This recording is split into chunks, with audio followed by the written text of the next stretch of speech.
everybody. Welcome to another episode of Technically Speaking in partnership with Voice of Crypto. I'm your guy, Michael Harding, and this is the one and only Mr. Spectacular. Hello, everyone. Good to be here again. So obviously what we've got to do first is our disclaimer. So disclaimer. All content is for education, information, and entertainment purposes only and should not be considered as investment advice or recommendation to buy, sell, hold any assets, or place any trades. Please do your own research. Our content is intended and should only be used for informational use. It is very important to do your own analysis before making any investment, which should be based on your own individual circumstances. You should always take independent professional advice from a professional advisor or independently research and verify any information you may find on our show that you wish to rely upon, whether you wish to make an investment decision or otherwise.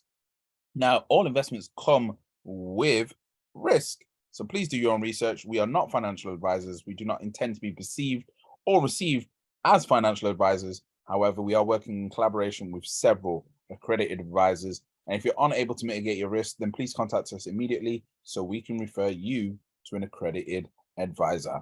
So let's get into it and let's have a look at these markets. So the overall gist of things is it's very clear now that we are most definitely in a recession already. Don't know when the governments or any financial institutions are going to finally admit that. But the talk is now that we're going to be going into a recession in 2023. Now, I'm just a little bit inclined that when they say we're in a recession, we're not in a recession, and when they don't say we're in a recession, we're not. So I think what's going to happen, this is just based on Sod's law of the way that the world works. It's always the exact opposite. And we've got a good friend, Jim Cramer. I don't know if any of you have researched Jim Cramer, but he normally says it's a great time to buy, and that's normally a great time to sell. And he normally says it's a great time to sell, and it's normally a great time to buy. So we will know most definitely that the bottom is in for crypto when we hear Jim Cramer say, guys, it is time to sell your Bitcoin, and it is time to sell. That's when it's definitely not the time to sell. Sorting that. Yeah, definitely. It's almost like the key to baseline success in investing is just counter trade Jim Cramer and you'll do all right. Now I see your screen. Yeah, so this blue line is the 2018 crypto total market crash. So if we go on to the weekly, we can see that it mapped out pretty accurately over the top of it. So we've been following this general kind of movement, but let's just remove it for now, because this would suggest that we're going down to 488 billion for the total market cap of crypto. However, I don't think so. I think the bottom might be here, because this support line right here and this looks like a pretty clear Wyckoff distribution to me. We're going to be doing future episodes on Wyckoff distribution. We've done episodes on it in the past. Just check out if you want to know more about Wyckoff distribution, book in a lesson and we'll be happy to tell you about that. And Mr. Spectacular does an incredible session on the different phases of the market. So yeah, definitely book in if you want to know more about that. But are you seeing what I'm seeing here on this support line here? Yeah, it's holding. It appears to be holding up pretty well. The only thing is, what I would say is, with the markets, it is a player versus player environment. It is competitive, and for somebody to win, somebody has to lose. So if we treat investing as essentially warfare, you don't want to telegraph your moves and you want to make your opponent think you're doing something, whereas you're actually doing something else and luring them into a trap. So I wouldn't be surprised. Let's assume that the bottom is in and we go up from here. I don't think we would just clearly go up. I would expect a big wick, something that would make people think, okay, we're gonna have another massive leg down, and then proceed up if that was to actually happen. So let's draw this in. So I'm thinking something like, we don't know when this will be. Hopefully we get to the end of here. I'm hoping it will last until February so that we can start accumulating during this period here. But for me, the main buy time is the moment we get above this moving average, just following the old adage of, if it's above the 200-day moving average, it's a good time to buy. If it's below the 200 moving average, it's a good time to sell. Not financial advice, but it works pretty well for dollar cost averages. But yeah, so I'm expecting a movement like this up to a 200 moving average, then a down movement back down to the support line, then a movement up. And then people will think, oh yeah, it's definitely going to go down again. It would go sideways and then go bang. Like that. That's what I'm expecting. But let's see. I've been wrong before. I'm only human. So yeah, let's have a look at the alts altogether. So this is the total market cap for all the altcoins, excluding Bitcoin, excluding Ethereum. And again, we've got this really nice support that's just building up here. So I'm pretty optimistic about this. And again, the RSI on this has been getting battered for a while, been hanging down here in the 30 region. So again, I think this is a beautiful buying zone. I mean, this is saying that the total market cap of all altcoins is 292 billion, which is pennies. It's ridiculous how low that is. So, and again, one of the things we're going to start doing is we're going to start breaking down for paid students. We're going to start breaking down earnings reports for. So yeah, we're going to start breaking down earnings reports for cryptos, courtesy of Misari, and that's going to be for paid students, because if you don't understand how to break down an earnings report of a stock, it's going to be pretty difficult for you to break down an earnings report on a crypto. So let's go and look at our good friend, the Bitcoin dominance. So you can see at the moment, the Bitcoin dominance is teetering. There's a bit of a resistance line building up just here. I would expect if we break this, it's party time for Bitcoin. But overall, I'm not actually expecting it to break that, to be honest with you. What are your thoughts? When it comes to Bitcoin dominance, I think we're not in a time yet where it's wise to gamble on altcoins. So I wouldn't be surprised if it slightly goes up. However, the second we see Bitcoin doing well, altcoins will follow. So it will be natural for the dominance of Bitcoin to decline. Yeah. The main alert for me is the last time the RSI was up here, if we look at it, this is what happened to the Bitcoin dominance. And it's pretty consistent that when the RSI peaks above 70, the dominance gets mutilated. And it's doing that at this level here at 42% in comparison to 48 and in comparison to 47. So that would, for me, would suggest a move down of, what was the move down last time on the dominance? It was over 98 days, but 19% move down on the dominance, which would be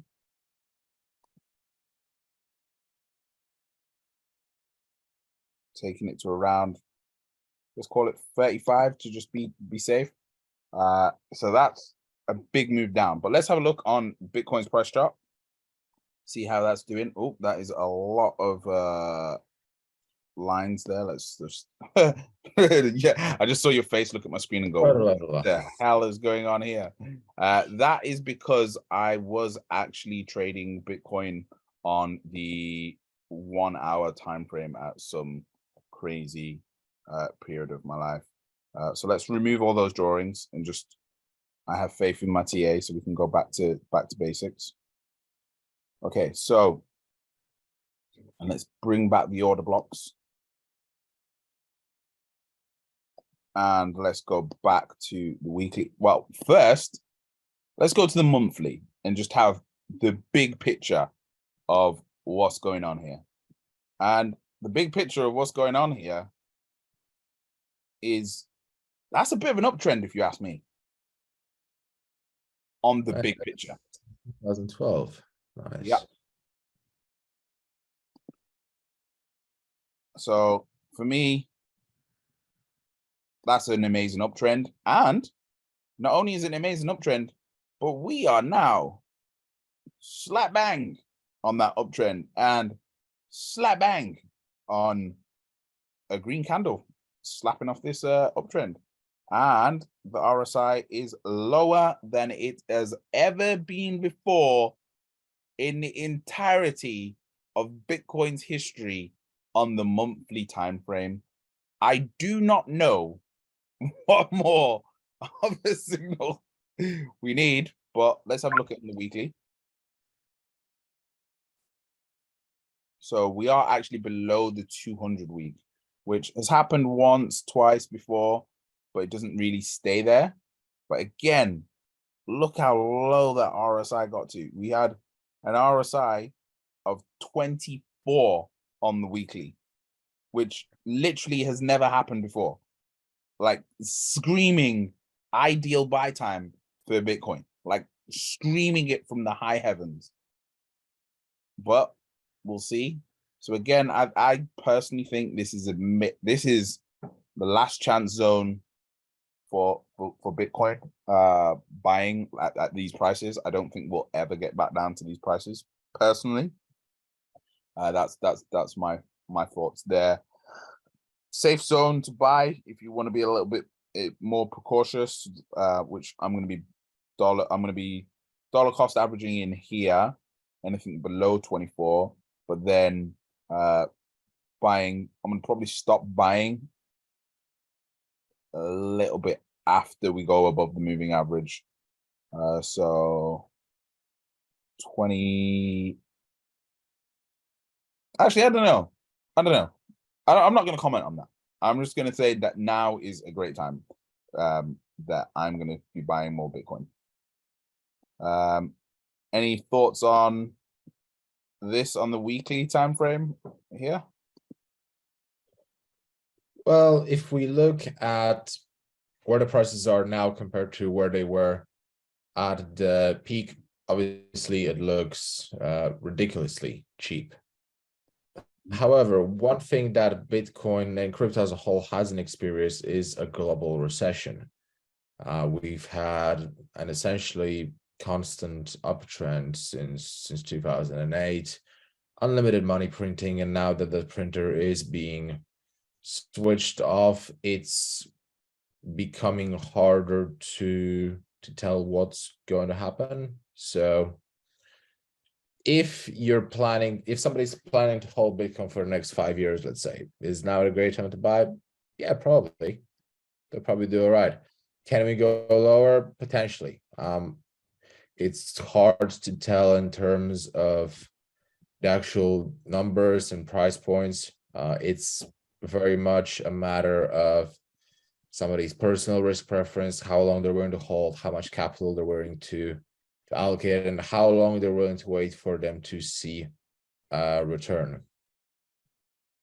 Yeah, definitely. Also a very good indicator, in my personal opinion, would be just watching what the Fed does.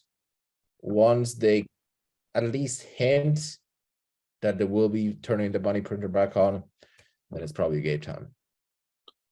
So from this downward wedge that I'm seeing here, the day to look out for is the 31st of January. So let's see what happens on the 31st of January. Because I don't know, this wedge looks pretty damn nice, and the support line looks pretty damn nice as well. So mark it in your calendars, 31st of January. Hopefully that isn't the last day that we see Bitcoin at these prices. Me personally, I'm hoping for a downward breakout. I'm hoping and praying that we go down to 8K, because 8K Bitcoin is... That's when it essentially gets declared as dead. Yeah, that is obscene. That is, oh, that is an opportunity of a lifetime. Question But is, what it would take for it to go that low? that's the problem. And I'm hoping Binance survives. It would take Binance to get taken out or for Coinbase to get acquired by JP Morgan.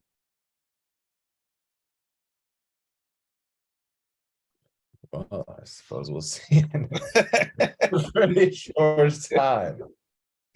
We will see what happens. So let's have a look at ETH doing something similar here. Again, I'm gonna just remove everything. So ETH, nice downward trend here, just below the 200 moving average. And then we've got these order blocks floating around this area. So we can see again, a nice little Wyckoff accumulation area. Your famous Wyckoff M is just here. Wyckoff M accumulation just around here. So the accumulation zones here would have been, it'd be great if you could just put in Wyckoff. Someone needs to make like a Wyckoff indicator. Let's see if that even exists. You never know. Oh, someone's done it. There. Let's see if it works. No, I tried. Oh well. Right. Well, this is ETH at the moment. Again, we have this kind of movement just here, and it looks pretty nice to me. But what makes me convinced that we're going to break out above this 200 moving day average? Because normally we have certain first movers. And one of those first movers is usually Ethereum Classic, and it's normally Litecoin that moves last. But something very interesting has happened recently. Let me show you guys. I don't think many people have noticed this, but Litecoin's already popped above the 200-day moving average. And this is the exact, more or less same pattern that we saw on Ethereum. This kind of McDonald's Wyckoff and this distribution zone here. I wonder if I can pop ETH over the top of it to show you. You should be able to put two charts, one next to the other. Yeah. Let's do that right now. There we go. You can see it. Very similar. Very, like, uncannily similar. However, this has gone above the 200 moving average. So, again, would suggest that the bottom is in. And again, where it's gone above the 200 moving average has made quite a nice support line. Now, if you were a lucky so-and-so that was buying during this period here on Litecoin, you getting Litecoin for $45. Guess what the all-time high is on Litecoin? This is like 600. 400. So you get 10x on Litecoin. That is obscene on Litecoin. That is mad. But let's see what happens there. So top gainers for this week. Let's have a look at what the top gainers were. We had HBAR, Aldio, Ape, Axie, and Filecoin. So Binance Filecoin's in our portfolio, and we love Filecoin. Let's go and have a look at Filecoin. Binance is in everybody's portfolio. All the major players have got Filecoin.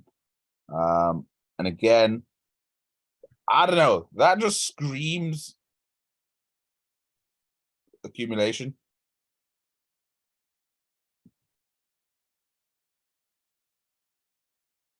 Don't know if you see it as well, but someone's been buying in dribs and drabs to try and not draw attention to themselves.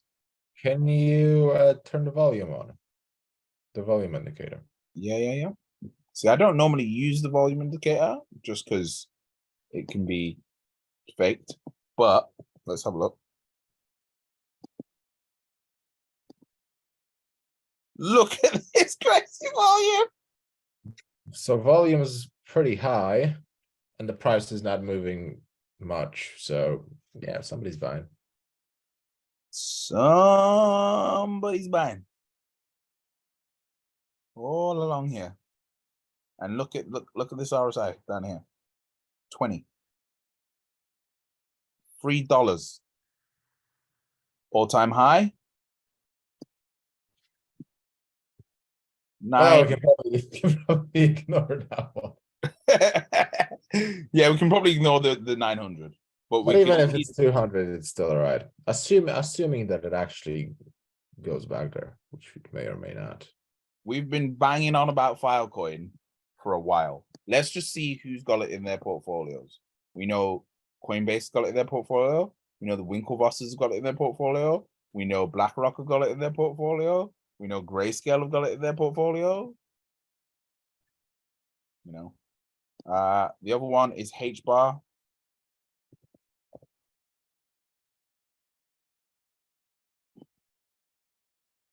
Is HBAR part of this weird ISO 2022 thing? I don't know.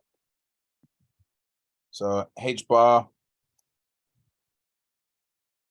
has been destroyed. I think that's safe to say. We look at how much it's down. It's down 93%. Now, I've been doing some research, and apparently in the 2018 run, 93% was good. Things were down 98% before. So things are technically doing better than they were in the in the last drop. So again, if we look at these volume spikes,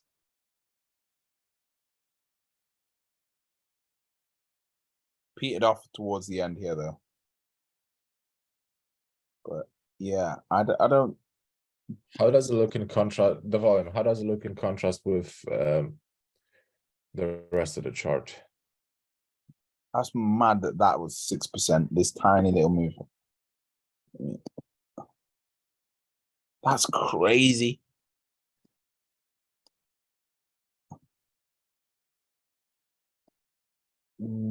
Yeah, to be fair, when we compare it to the rest of the chart.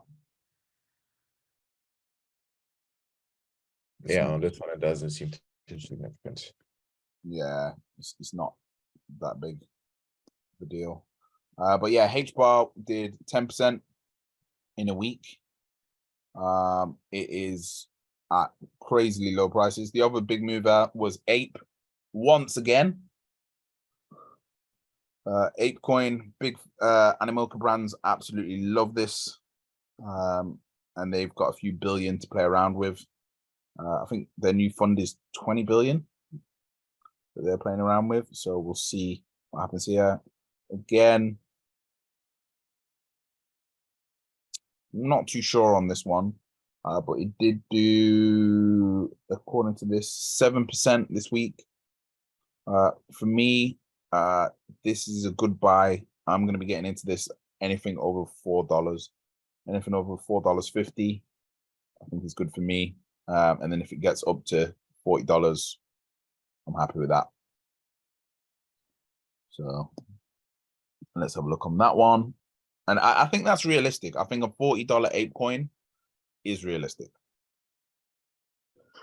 But again, do your own research. Random dark horse that I want to have it recorded, that I'm going to call it a dark horse, and it's going to become like it's Lunar Classic. I just feel you know, like how Ethereum Classic it just gets played around with, and Doge gets played around with. I just feel Terra is just going to always be there. That's my personal thoughts on that one.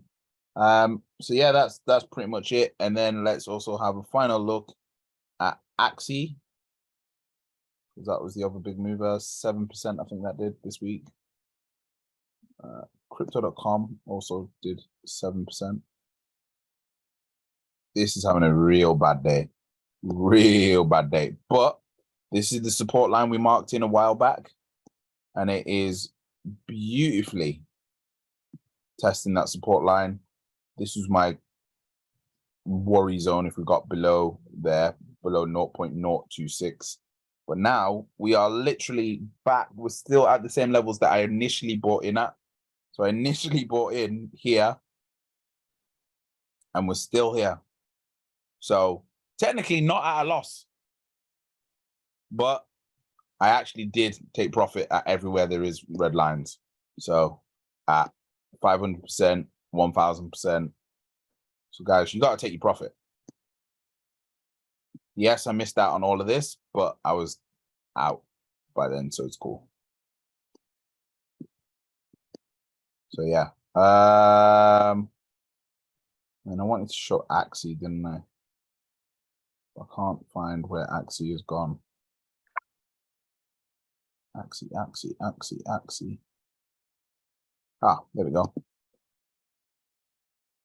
And these guys, everyone's ruling them out, everyone's writing them off, but I just don't think you can write them off. I think the infrastructure that they've got is just too good. The revenue that they made is too good. They've actually got a good business. Yeah, there's no players at the moment, but it just takes a bit of marketing. And Axie being $6 right now, I'd pay attention to that one. But yeah, let's see what happens this week. Hopefully we don't get any big spikes up, and gives plenty of buying opportunities for people that have done their research and consulted their financial advisors. Any closing thoughts, any closing comments, anything you want to look at before we wrap up? Well, one thing I would add, just from the standpoint of strategy. Let's say tomorrow the Fed says, guys, we're going, party's starting, and you completely miss out on Bitcoin going from wherever it is now, 16, 17K. Let's say it goes to 19K. Let's say it goes to 20K. Even if you miss out on that, there's still plenty of chances to make money, because I think that's what the majority of people are here for. There's plenty of opportunity to make money in so many different coins that are either coming out, because there's something coming out literally every day, or coins that have been around for a while and have taken a ridiculous 90-95% beating. Because if Axie goes from, what is it, $4, $5 now, if it goes to $7, you still don't miss out on that much. But if you jump in at 7 and it goes to 30, you did it right. I'm not saying it will, maybe it will, maybe it won't. But there is opportunity everywhere. You just have to look for it and play accordingly to the environment that you're in. 100%. Right. We've been Blockchain Sensei. Thank you, Voice of Crypto, for having us once again. Thank you very much, guys. You've been watching Technically Speaking. See you later.